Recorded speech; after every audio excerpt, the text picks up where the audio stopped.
అర్థం చేసుకునే వాళ్ళే దొరకట్లే ఈ రోజున. నీ మనసును అర్థం చేసుకునే వాళ్ళే లేరనిపిస్తుంది ఒక్కోసారి. నీ మనసును అర్థం చేసుకునే వాళ్ళు ఒకళ్ళు ఉన్నారు, అది నేను ప్రకటిస్తున్న యేసయ్య మాత్రమే. హల్లెలూయా.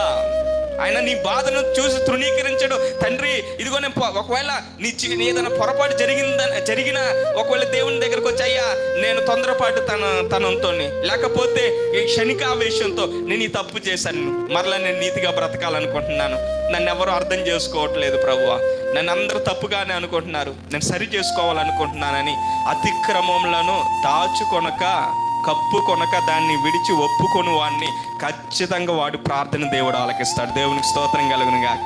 హల్లెలూయా.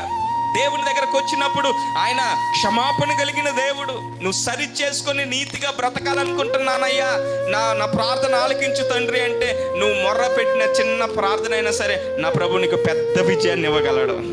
హల్లెలూయా. అందుకని నువ్వు నిమ్మలంగా సమాధానంగా ఉంటావు.